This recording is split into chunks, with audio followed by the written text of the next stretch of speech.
What are you laughing at? Boy, I hope it's recording good on your side, because right now I'm still having technical difficulties. You have frozen up 4 times on my side. And you've frozen up on my side. That's what we're going to get from an audio on this. Welcome to Real Siblings, It Ain't Easy, a real estate podcast with the goal to educate, inform, and save their listeners time as they navigate the market and properties in their neighborhoods. Get ready to join real-life siblings and professional real estate advisors, Donna Reed and Eric Seemann, as they discuss how it may be simple, but it ain't always easy. Every time I think about the places I have known, I realize that times have changed. So I'll do what I can to make this house into a home. Yeah, yeah. Oh. Hi, everyone, and welcome to Real Siblings, It Ain't Easy, a real estate podcast that is altogether unique, unconventional, unusual, and a little abnormal. And seriously, it just ain't typical. I'm Eric, and well, right now I should say she's Donna, and we are the Real Siblings.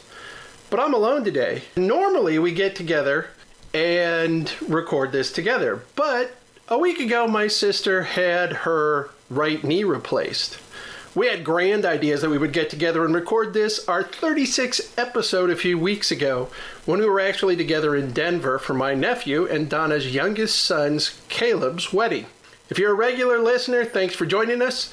Twice a month. And if this is your first time to listen, welcome, and I hope you enjoy my solo adventure behind the mic. Donna and I are both professional real estate agents with Keller Williams, working in southwest states of Arizona and Texas. Generally, Donna is somewhere in Tucson where she lives and works, while I'm somewhere in the South Texas area, and we get together on a Zoom call, and we record an episode together. To ensure Donna was included in this episode, for those of you looking on YouTube, I added her photo behind me. So, hi sis. And yes, it's a bit distracting. You can see 2 of me, or me with the co-host. I'm going to try to keep myself positioned for those of you watching, covering up my face. Next, if she was doing the intro, or I would say some trifle of absurd information about us. Well, as I mentioned, Donna had a knee replacement, and she is quickly becoming the bionic woman, as she has now replaced both her knees along with one of her hips. I'm apparently holding up better as her substantially younger brother, and I've only had my left knee replaced. This podcast blends lifestyle together with real estate as we work to communicate, educate, connect, and entertain our listeners. While the topics vary and our conversations go many directions, maybe not so much input from my sister today, we endeavor to provide our listeners with insights into our industry, better equipping them for their next real estate transaction. And as this has become a solo project, I've had a lot of thoughts on what to cover. And honestly, until I was preparing just before I started record, what the single topic to discuss, and that was a problem. So honestly, I've finalized it, and we present this as a real estate and lifestyle podcast, and today I want to focus on lifestyle. If you've been a listener since the beginning of June in 2022, or joined us in January of 22, or as I mentioned earlier, maybe this is your first listen, I'm going to reference you and suggest you go back to an early episode of Season 2 when I proposed the idea that it was possible to summarize or capture your lifestyle in 3 words. In fact, I challenged Donna to do it, and well, we found out it ain't easy. I've spent the better part of a year thinking about this as I've worked with clients, driven around town, sat in meetings, taught real estate pre-licensing courses and watched TV, and even as I tried to relax. Many times we meet with new clients. The conversation immediately begins with details about the house. It starts something with a, we need, and then you go ahead and fill in the blanks. 4 bedrooms, 3 living places, an island kitchen, wood floors, or tile, or carpet. It needs to be a single story or a 2-story. No split level will be accepted. I want a street that is not busy, a cul-de-sac, a large lot. So several of these final needs, you can hear, they're more subjective in nature. Personally, for those of you who listen, you know I live remote. I live in the Texas Hill Country on 13 acres. To get to my house, You take a 5-mile dead-end street, turn onto a private road that turns into a dead-end street, that turns into another dead-end street. What is not busy to me may mean something entirely different to the individual buyer or prospective client that we're speaking with. I don't know what is or is not busy to them. I've had clients in the past who I took them just to the outskirts of San Antonio where I live and work, and they thought, wow, it's so quiet. It's too quiet. They are more used to inner city noise and the traffic gives them a comfort level. So their idea and perception of busy is very, very different than what somebody else's idea of busy may be. So Donna lives in a townhome. She has neighbors with adjoining houses on both her left and right, or properties or homes, whatever word you might want to use in there. I also need to remind you that from our perspective, we grew up in a town that now, according to the 2020 census, had about 450 people. It still has stop signs only and not a single traffic light. How am I to judge? Also, I mentioned I'm on 13 acres. What's a large lot? For me, anything that's less than 5 acres is a small lot.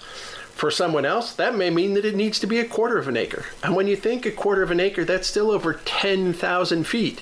If your house only takes up 3,000 to 4,000 of that square footage, then you have 6,000 square feet of yard and landscaping to take care of. And that's a big difference to some people. They're not interested in that.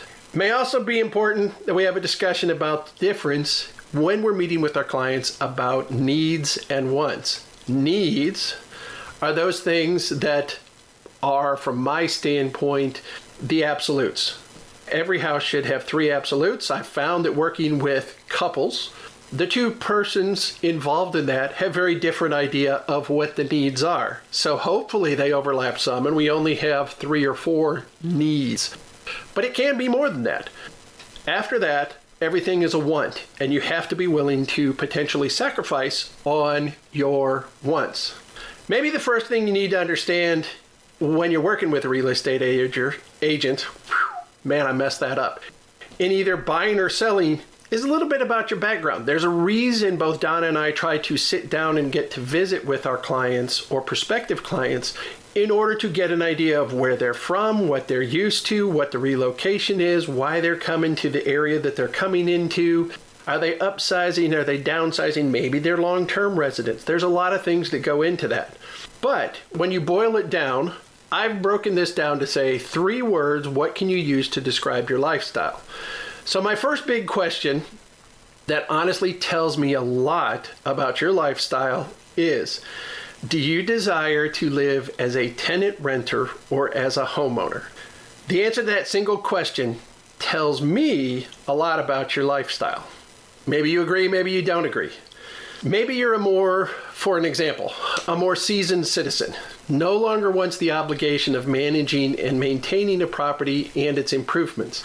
You want to downsize, you don't need 4,000 square feet anymore. 1,500 is going to be fine, and maybe that's too big. Maybe you're young and planning a 2-year stint in an area because you're finishing up a school, master's degree. In San Antonio, we have the University of Texas Health Science Center. There are many, many, many future doctors, medical students who come through that area on a 2-year specialization program or a fellowship. If that's the case, and you're going to be moving on to someplace else, buying may not be for you. Maybe you're a social person and you like neighbors, which is why you're saying, I want to rent. Because typically a rental, if it's not a residential rental, is going to put you closer to potential neighbors. So, are you a renter or are you going to be a homeowner? Question number 2. My ideal location to reside is, and I have this as a multiple choice question. Are you a centrist, urban center person? Are you urban? Are you suburban? Are you rural? Are you farm and ranch? Or are you off the grid?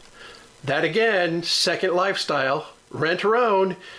If you're centrist, urban, suburban, maybe even rural, rental may be an option.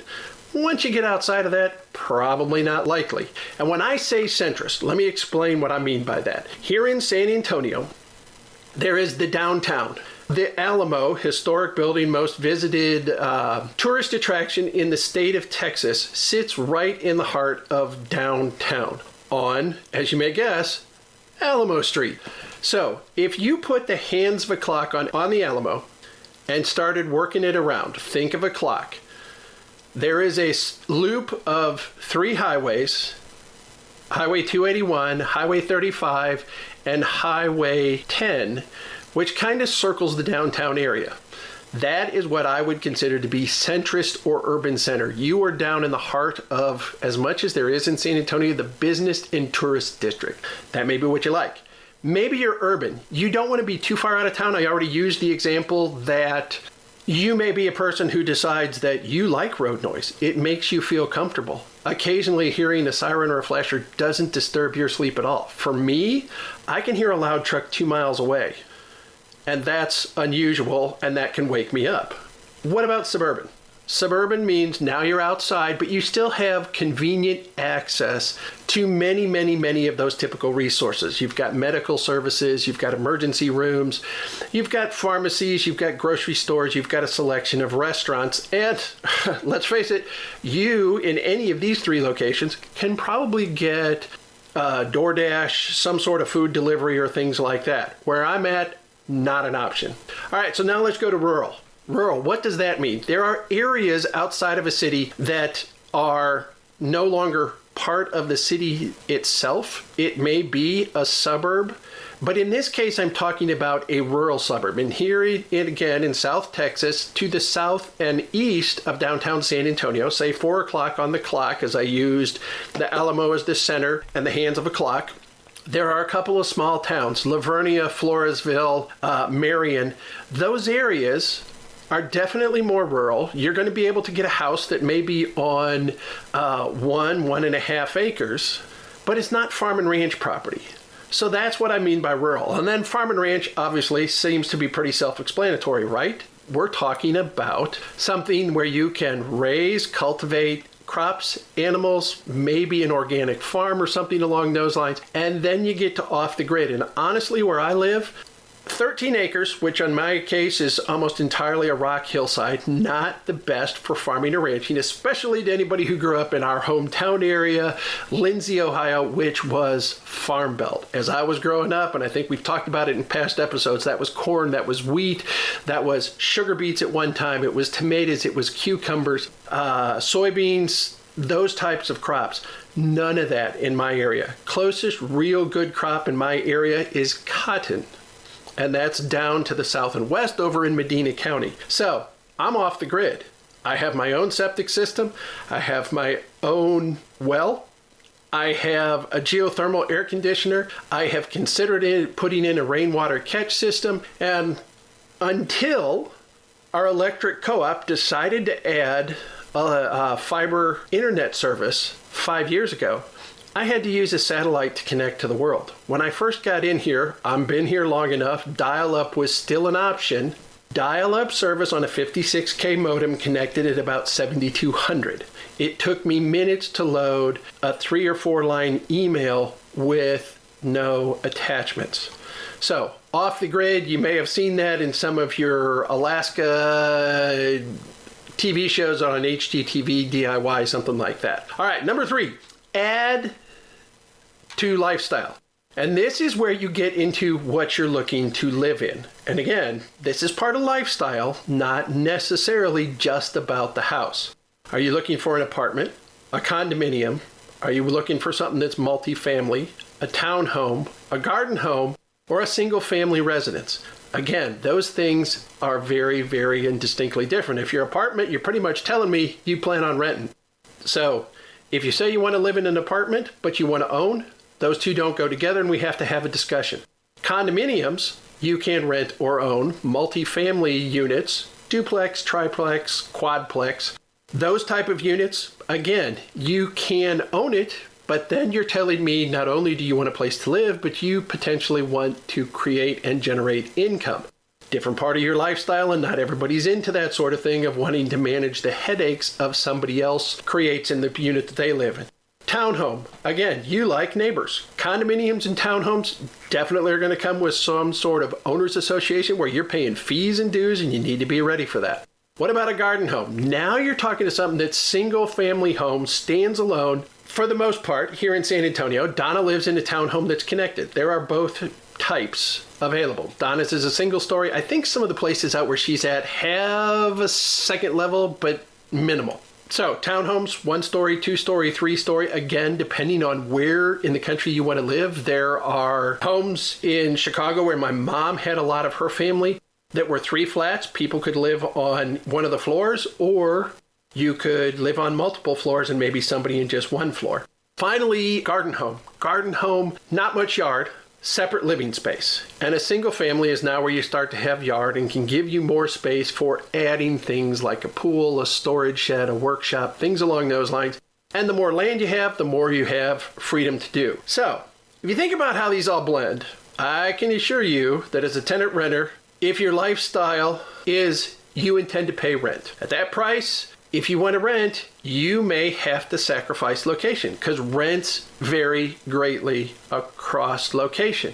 And that's part of the discussion. So telling me that you want to be a renter, but you want to be a farm and ranch renter, leasing farm space, yeah, surface leases happen a lot in farm and ranch, but it's generally for crops, for grazing, for hunting, or even petroleum, possibly as a surface lease.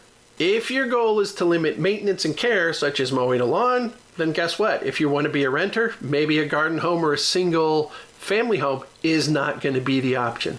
Why? Because most single family residences require that the tenant take care of yard maintenance and upkeep. There are some who have a great deal of money invested into the landscaping where the owners are going to have a service provided for that.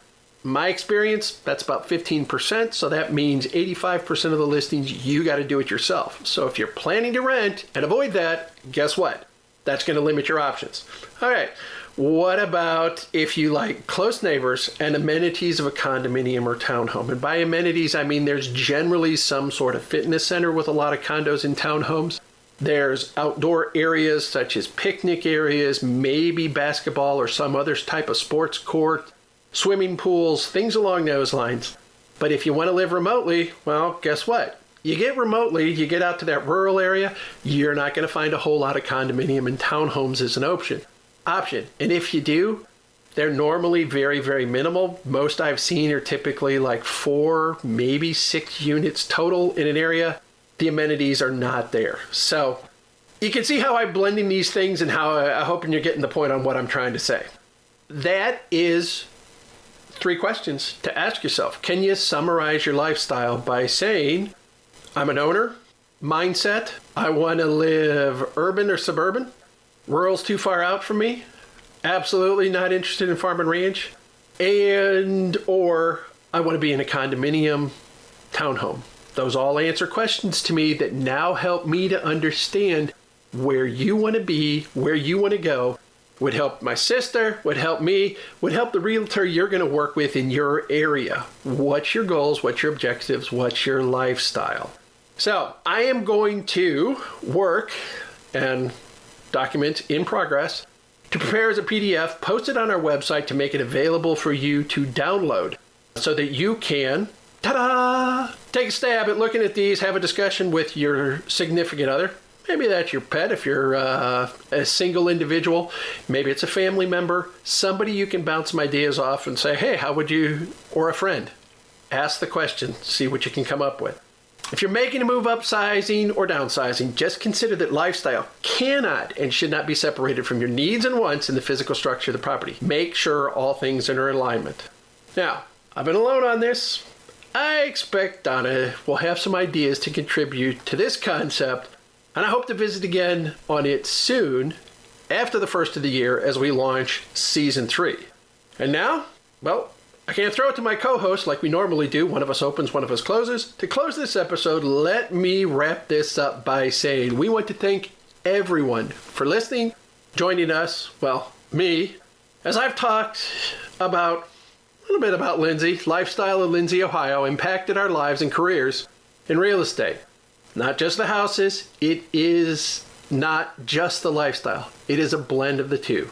As I conclude today, please keep in mind that our goal, my goal, Donna's goal, is to communicate, educate, entertain, and connect with our listeners. We are both realtors with Keller Williams, and we are here to help you find that perfect property for your family to call home and create your own lasting memories and build your own wonderful life. That's a reference to a Donna Reed movie. It's the holidays. You should look up It's a Wonderful Life. If you live in San Antonio or South Central Texas, I'm available to assist you, while Donna is in Tucson, Arizona, and can help you there. If you're across the United States or around the world, we are both part of extensive networks of professional real estate advisors and would be happy to connect you with an amazing realtor. And ta-da, we just did that for one of our own siblings. Ken got him connected with Rudy up in Illinois, and they are under contract for a new home. Remember, it may be simple, it ain't always easy. And until next time, I'm Eric, without my sister Donna, and we are real siblings. Every time I think about the places I have known, I realize that times have changed. So I'll do what I can to make this house into a home. Yeah, yeah. Oh. Hi, I'm Annabelle, and I want to thank you for investing your valuable time in listening to Real Sibling. It Ain't Easy. I hope you found this episode informative and enjoyable. There are several ways you can support this podcast with my Grandpa Eric and Aunt Grandma. Please take the time to like, follow, and subscribe. Additionally, leave them a 5-star rating along with a review on your preferred podcast platform. The final thing I would ask is that you recommend this podcast to a friend, a family member, or an associate. Your engagement is critical to their ongoing success, and they look forward to connecting. Check out the show notes Grandpa put together with their contact information, including emails, phone numbers, and website. And remember, the real siblings look forward to hearing from you.